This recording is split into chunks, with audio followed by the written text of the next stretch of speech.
Hey everyone, what's going on? It is Lockie here from Coastwatch Football, here for the Coastwatch Football podcast, every single Tuesday chatting everything about my team, the Central Coast Mariners, and of course all things A-League. Thanks again for stopping by for another episode. Whether you're tuning on YouTube or listening on a podcast platform, whether you're on a commute to work or school, I appreciate you guys joining me. And if you guys are enjoying these episodes, if you want to feel free to leave a like, or if you're listening on a podcast platform, leave a rating, because it helps out heaps. It really, really does. So, and I appreciate you guys hanging out here for these episodes. Round 2 was very exciting. It was very, very exciting. There were some high-scoring affairs. If you haven't checked out my round review video, that's a dedicated review video that comes out every single Monday now, reviewing the weekend's action. I'll make sure to leave that link down in the description. But I will be going over some of the big talking points that have come out of round 2. And there are some big ones involving some pretty big teams. And there's some good listener questions that, of course, have come in, where I'm going to be answering some of the questions that you guys have sent in, and I'm going to use some of your questions to sort of answer some of these, to talk about some of these topics that have come out of these round 2 results. So we're actually going to open up with the listener questions right at the top. Usually we do it towards the middle or the end of the podcast show, but we're going to jump into it right now. And this one, first of all, comes in from Julian on Instagram, who asks, Sydney's reign at the top over? Is Sydney's reign at the top over? And this is the first interesting one that I wanted to talk about, the first interesting talking point. Sydney FC have started this campaign, the first 2 A-League games of this season, without scoring a goal. So there's a couple of things to this, and I'd love to unpack it now. So, of course, you have to consider the injury situation at Sydney FC. They've started the campaign without Bobo, one of their star strikers, Barbarouses, who was a key player for them last year in attack as well. So those 2 key attacking players that are out. Luke Bratton is the biggest one. That's the biggest sort of news story, I guess, the biggest injury blow to have happened so far in the A-League season. It's and really, really early too. It's absolutely devastating for the Sky Blues. Luke Bratton is arguably the best defensive midfielder in the league, definitely top 3. And to lose him is, I think it's going to be really detrimental to Sydney FC. When you look at the other players that have in that position, you've got Caceres, Rattray, Nieuwenhof. All those guys really, really good. Nieuwenhof as well, a player that's got a lot of potential, and I think a lot of Sydney FC fans are, and are rightly so, are excited about Nieuwenhof. So there's no doubt they have the personnel there. I think Patrick Yazbek started in the Cup last week as well for Sydney FC. So there's no doubt they have cover there. But to replace someone like Luke Bratton has a very, his ability to his long ball, the long balls that he's able to play, his vision of the game. There's not a lot of players like him in the A-League, and to lose a player like that is, as I said, a massive blow. So, and apart from that as well, I think one that people maybe have forgotten about as well, James Donachie, not involved in the side at the moment. Ben Warland has been starting alongside Wilkinson at the back.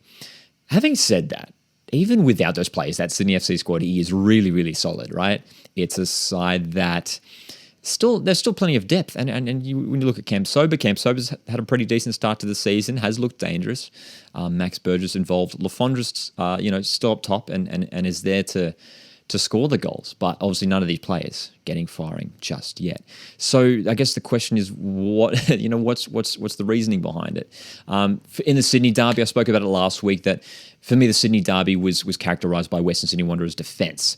So I think that's less a question of Sydney FC's attack and more a question, because Sydney FC had some nice attacking play in that game and were creating chances. There's no doubt Sydney FC are not creating chances, and they've still got Ninkovic in the side. There's still that creative power there. But, and actually it was a similar thing against MacArthur. MacArthur's defence, MacArthur's structure was really, really good. Are Sydney FC just slowing down a little bit? Are other teams now catching up? As Julian asks there, is Sydney's reign at the top over? And the answer, I guess the boring, my answer, and it's a boring answer, is that it's too early to tell. But early indications say, yes, it is over. That doesn't mean that they're going to completely drop away. Sydney FC have too much quality to drop out of the top 6. If they did drop out of the top 6, it would be a huge shock. They've finished top 2 for 3-4 years now. I've lost count now of how many years they've sort of been at the top. That it's been at least 5 years now, I think, when they've been a really successful team at A-League level. And as I've said, the players that have there, Wilkinson is still there, Ryan Grant, Andrew Redmayne is generally pretty consistent in goals as well. So they've still got the quality there. They've still got the ability to finish towards the top. But I think they might drop away this year. And that sort of segues nicely into my next point about Melbourne Victory, because when you look at Melbourne Victory, this team that performed so poorly last year, and no one expected them to perform as poorly as they did last year, and I said it all throughout preseason that for me, one of the signings of the season across, including all the players and everything, is Tony Popovic at Melbourne Victory. He's exactly the kind of guy that Victory needed to bring in, because he's a guy that's got proven quality at A-League level. And, and I mentioned it that, like, when you look at his first season in charge of Wanderers, his first season in charge of Perth Glory, both times he took those teams. He came in, revolutionised those teams. Well, Western Sydney Wanderers was his first year, so came in and introduced his playing styles and took those sides to grand finals in his first year in charge. So they're bringing in a guy who knows how to take a team and turn them into a successful team and turn the players that are there into, some of the league's best players. Early indications there are that it's looking very, very promising. It's almost opposite now signs for Sydney FC, who are yet to score a goal and, have lost a game in lost their first home game. Pardon me. But at Victory, it's really promising signs of stability and signs of quality in attack too. One of the key storylines to come out of their 3-0 win against Brisbane Roar was Marco Rojas, a player who has been in, it feel like he's been in and out of action for ages now. Comes in to start to replace the injured Chris Economides. And, he was involved in, I think he was involved in all of the goals, wasn't he? Or he was involved in at least 2 of the goals, Marco Rojas, and was fantastic in that game. Jake Brimmer, a player who I feel like for the last few years, he was at Perth Glory a couple of years ago, been at Victory for the last couple of years now. He's getting better and better season by season, and I feel like under Tony Popovic, he's someone that could really light up the league and is playing in maybe more of an advanced role now as a number 10, just sitting alongside the striker. D'Agostino, I think, he opened his account for Melbourne Victory on the weekend as well. In defence, Brendan Hamill, Lee Broxham, they've obviously got Roderick Miranda. He didn't feature on the weekend. And then Gary and Davidson. Like when you look at the personnel, that's a successful team. When I looked at their playing squad and watched their game against Brisbane, I could see this side playing in an A-League Grand Final. I think it does have the potential. And they're a massive club. They demand success. So for me, Melbourne Victory, it's interesting sort of seeing the opposite effect, basically, of what is happening at Melbourne Victory compared to Sydney FC. And again, I will say it's so early, and it is very easy to get excited early on in the season. I had a bunch of, actually, funny enough, just on that, I had it was actually on TikTok, at Coast Watch Football on TikTok. I put up a video of some of the action at the Wellington Mariners game that I was at down in Wollongong. And I had so many Phoenix fans in the comments like, we're going to win the league. Like, I think because I predicted Phoenix to come last, a lot of people wanted to sort of get back at me for that. So, touche. But anyway, speaking of Melbourne Victory, Darcy sent in a question on Instagram. Thanks for sending in the question, Darcy. Who do you think Victory's best player this season will be? So that ties in nicely, talking about Victory and these players who could have big seasons. And the one that springs to mind, and I just touched on him, Jake Brimmer, I think is going to be massive this season. He's got all the attributes. Some of the passes that he made, there was a great pass in, I believe, that second half. The pass it was an incredibly difficult pass to take it around the defence. He just curved it in for, I believe it was D'Agostino, who was making the run in behind. It's a fantastic pass. His distribution he's got fantastic distribution. And I think now that he's playing alongside really top quality players, Jake Brimmer was a mainstay for Melbourne Victory last season, but struggled not because of his own ability, not because he himself was struggling, but I think because when you look at the players around him and sort of the squad morale as a whole last year, it just wasn't working. So now that he's got a fantastic coach, fantastic players around him, I think it's going to work for someone like Jake Brimmer.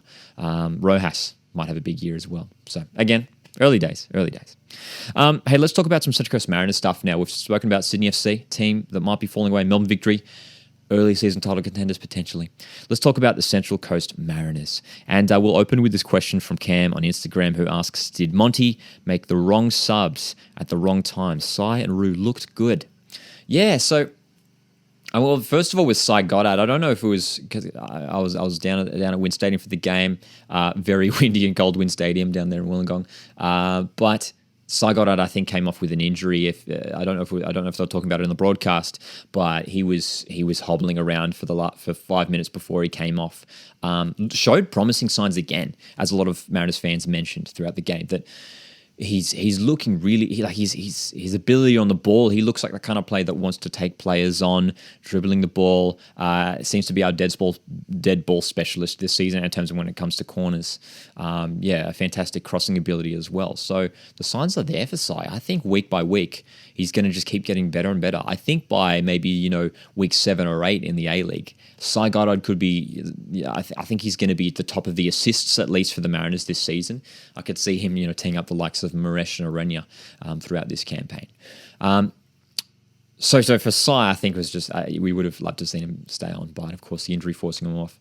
Storm Rue was an interesting one. I feel like it's the same thing with the F3 Derby. I feel like Storm in both of these games has had some really good moments, and then some really shaky, questionable moments where he's just lost the ball's gone out of play off him or something like that. I don't know. Like he's pushed forward at times and has been involved in attack, but a couple of times some questionable things. And one of the big talking points heading into this season was, yeah, cool, Storm Rue, former fan favorite. Well, I guess still fan favorite of the Mariners, has returned, but a lot of fans want to see Lewis Miller start.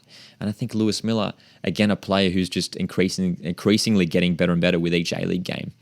I'd like to see Lewis Miller start now, I think. With Storm Rue brought off too early, I think as well it's good to have that weapon in Lewis Miller to bring off the bench, as I view as a more of an attacking fullback compared to Storm Rue. Lewis Miller, he's very physical, he's fast, he's very direct. You saw him when he came on the weekend. There was a couple of times where he was just charging up that wing, charging in towards the box. So was Stormy, when it comes to substitutions, I thought despite Alan Stajcic was fantastic last season, I thought one of his shortcomings was his substitutions. Some just bizarre, when we had Nizzy or Alu on the bench, and or even like Dan Bowman, Jaden Casella, he wasn't bringing them on until with barely 5 minutes to spare. Monty maybe making some, compared to when you compare him to Staj, Monty maybe a little bit happier to pull the trigger earlier when it comes to making substitutions. So I was happy with those two changes being made at that time. And, we've seen Maresh injected into the game fairly early in that second half. He hasn't just come on, for a late cameo. He's come on and had some decent time. He's still yet to have an impact, Mateus Maresh. But again, same thing with Sai. I think a player who, just with more experience, more game time, is going to get real good at A-League level. Overall for the Mariners, and if you want to watch my match reaction where I dive into sort of my instant reaction to that Wellington game, I'll make sure to include the link for that down in the description. I've got a video for that. But yeah, I think we played really, really well, and the signs are there. I thought we played pretty similarly to what we did against the Jets. It's just the result went the opposite way. And it was a weird game too, because it felt like the Wellington game felt like it shouldn't have been a loss. I felt like a draw was a fair result. I felt like maybe a 1-1 or 2-2 draw should have been a fair result. No doubt, Mariners, certainly showed some.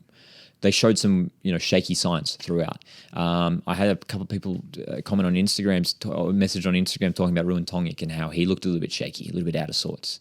And we did see Ruan come off late, so I don't know whether that was an injury thing, whether he's carrying something there as well.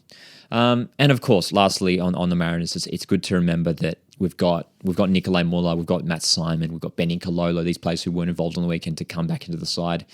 Especially someone like Nikolai Muller, I think he's going to inject something really different into this side. I think he's maybe the kind of player that we're lacking, because for the Mariners, everything's there in my opinion, especially in midfield. Midfield's looking really solid. I've been really impressed with Max Ballard. Oli Bozanic is continuing his fantastic leadership in the middle, but just need that little killer edge, that killer instinct in the middle of the park. In attack, and I think that's where Nikolai Mola is really going to flourish for me. An easy question to answer here, standing from Ari on Instagram. Goal of the round for me, Andrew Nabbout. Easily, I don't think there was any other goals that were really were up there in terms of difficulty, in terms of quality. So for me, Andrew Nabbout's outside of the boot shot. For me, that could be goal of the season. I think it was a fantastic strike. We've seen two stunning goals already. Bruno Fornaroli last week against Adelaide, and then Andrew Nabbout against Adelaide. 2 goals against Adelaide United. There you go. They're conceding worldies so far this season. But yeah, man. Yeah, thanks so much, guys, for sending in some of these questions. We're going to head over to Twitter now, where we've got Aiden, who's posed an interesting question, which we can dive into a little bit as well. Aiden says or asks, are tap-in goals a sign of poor defending? And if so, how come opposition supporters treat it as if their defenders weren't outplayed?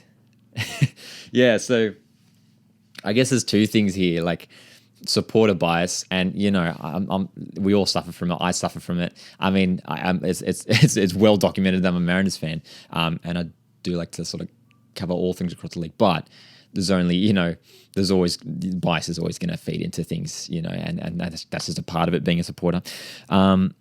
So when it comes to, I'll answer the second part of the question, I guess. Opposition supporters treat it as if their defenders weren't outplayed. I think when you look at, and there were a number of tapping goals actually in the past round. When you look at Wenzel Hall's goal, Lockie Rose, I guess, was a tap-in goal. D'Agostino scored a tap-in goal for victory.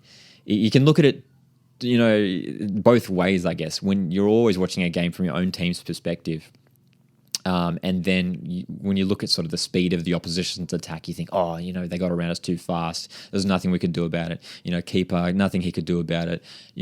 Pass. They were passing so well. Shots came in. You could say that for the tap-in goals that were scored on the weekend, but I think at the same time, it's you have to look at the. Yeah, you can also make an argument for the defensive mistakes. If I take the D'Agostino goal, for example, if you look at Lenaric, who gave the ball away and then really should have come out wide to track, I believe it was Rojas who was pulling out on the wing. He definitely should have pulled out wide to track that, to close him down. But Rojas was allowed free real estate to enter the box and play an easy cross in for D'Agostino to tap in. And then likewise for Lockie Rose's goal, Alex Wilkinson just getting caught out, which we don't see that often. Alex Wilkinson, of course, an experienced defender, getting caught out there. So yeah, it's an interesting one. I think just the simple answer is that, like, when you're watching your team play and you can see the goal, you can sort of come up with your own excuses behind it. So. But yeah, bringing up the tap-in goals thing, and you mentioned there, is tap-in goals a sign of poor defending? I think, I think I guess I can answer the question with the same argument I just made. It's a mix of poor defending and really smooth attacking play. Some of the tap-in goals, I thought MacArthur's goal against Sydney FC was a really nice move. De Villa, De Silva's run, and that nice little pass into Lockie Rose, and Lockie Rose easy finish in the end. But at the same time, as I mentioned, Wilkinson, maybe he could have closed down Lockie Rose a little bit quicker. I don't know. So the debate is there for either side as well.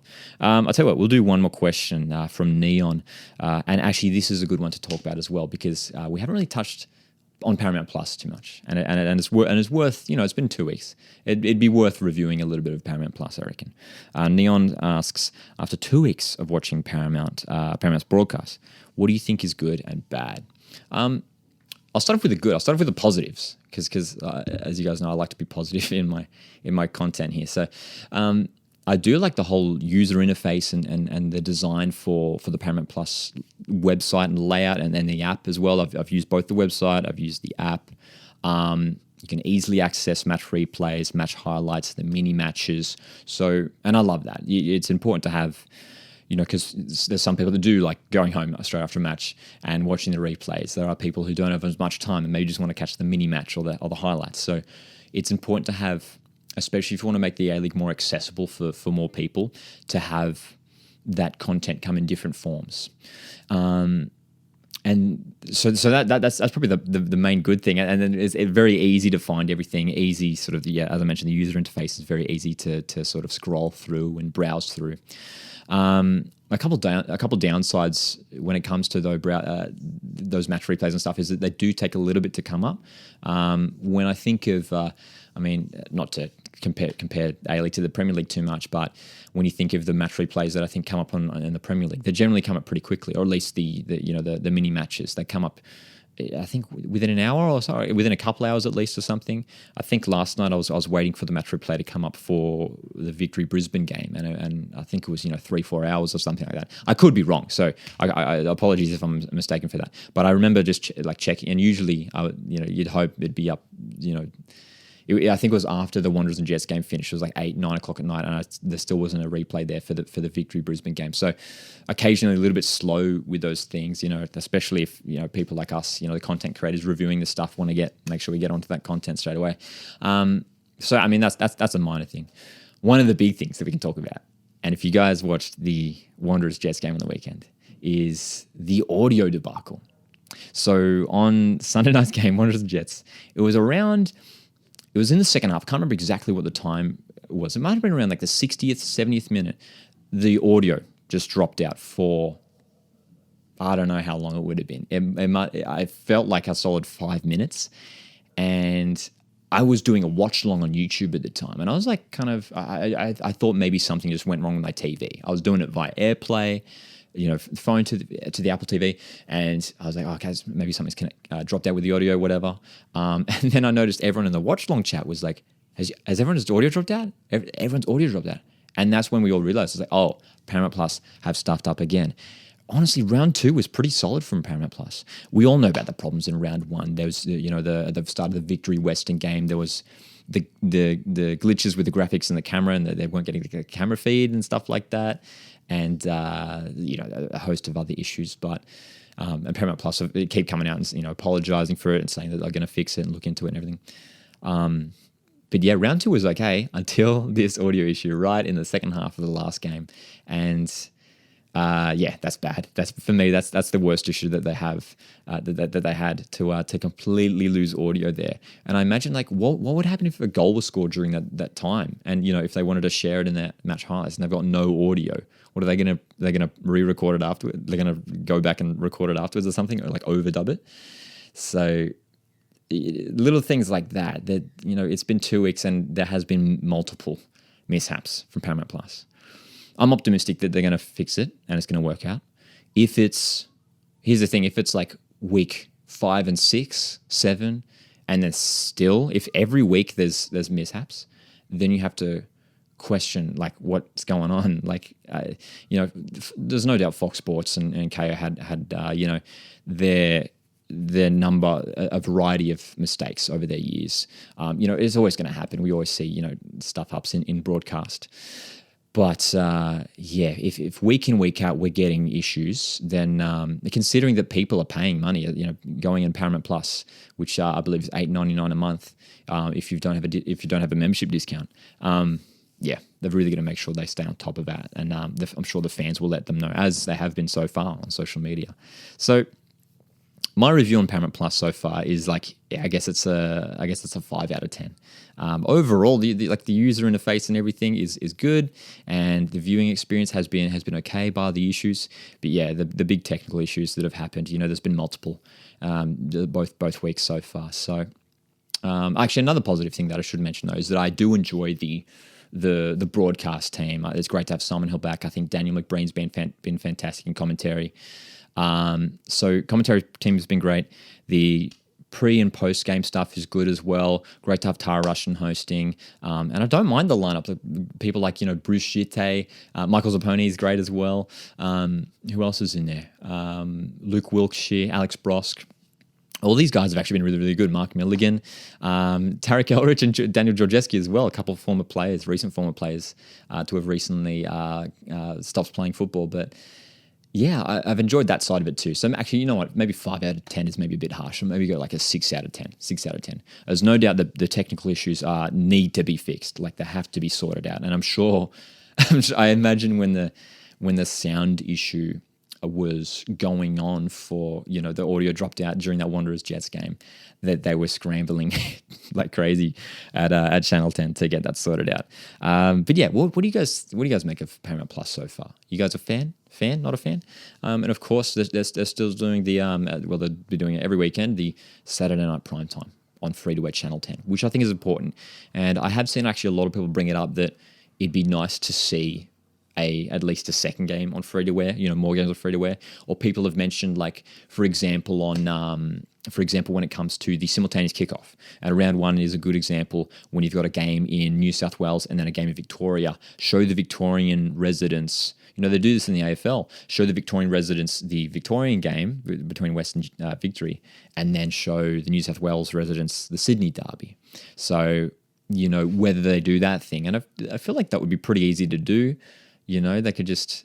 Yeah, because Channel 7 do it with the AFL, that, they show New South Wales... The New South Wales, they'll show the Swans and the Giants games. So they could, I'd imagine that'd be pretty easy to do. So whether they do implement that later on in the season, or maybe next season, we'll have to wait and see. But yeah, my verdict on Paramount Plus so far. Don't want to make a final verdict because I'm going to let them get better, let them improve. And there's certainly plenty of positives there. But it's okay. It's average. So, but at least we've got we can watch A-League football. If we can watch A-League football, I'm happy. I'm happy, man. I'm happy. But yeah, very interested to hear what you guys think of Paramount Plus so far. There's certainly a lot of debate around it every match, so yeah. But as always, guys, thank you for sending in those questions. If you want to keep up to date, if you want to, keep an eye out for the questions so that you can send in a place where you can send in the questions, I should say, on Instagram stories on Mondays. There's generally a questionnaire thing that pops up, or on Twitter. I put up a tweet on Mondays as well. Coastwatch Football on both of those platforms. If you want to keep up to date and keep an eye out for those chances to send us some questions, and I do appreciate them. I read all your questions. Some of them pretty funny that get sent in, but yeah, I do appreciate it. And it, as you guys can see, it provides some good chat for me here on the podcast, so I can dive into some of these topics and some of these things that you guys bring up. So, looking ahead to round 3. We've got some big clashes in round 3. My Mariners travelling to Penrith to face Macarthur FC. That should be a really interesting game because Macarthur looking really impressive to start off the season. Draw at Phoenix. Big win away to Sydney FC. They're going to be tough. Lockie Rose, as I mentioned earlier in this podcast, started the season so well. Ruined Tonga Kairos going to have their hands full against someone like Lockie Rose. So I'll be doing, of course, if you guys don't know the schedule here at Coastwatch Football, we've got every Thursday we're doing the round preview on YouTube, and then on Mondays it's the round review, reviewing all the action, recapping all of the games, and then of course every Tuesday available on YouTube and all of the podcast platforms. It is the podcast, which is more of a, if you guys get the sense, more of a casual sort of, hanging out, just answering some questions and stuff. And we're going to have more guests coming up in the future as well, which is very, very exciting. So, hey guys, I just want to say once again, I do appreciate you guys jumping in here, listening to these episodes, watching these episodes. Feel free to join the conversation, jump into the comment section. Feel free to send me a DM on Instagram. If you've got any thoughts on any of the things we've talked about in today's podcast or the A-League at the moment. And spread the love, man. Spread the A-League love. If you're heading to a game on the weekend, invite a friend. We want to build this game. We want to grow this game. That's what we all want, right? We all want this to keep expanding. And the way we do that is by just sharing it with friends, sharing it with family, and getting it around it. So once again, if you have enjoyed this podcast episode, please consider hitting like, because it does help me out a lot. Or if you're listening on a podcast platform, if you want to leave a rating, that helps out as well. As always, if you want to stay up to date to all the content that I mentioned is dropping here at Coastwatch Football, make sure you hit subscribe. Have a fantastic week. We are looking forward to round 3. Plenty of action up ahead. See you in the next one.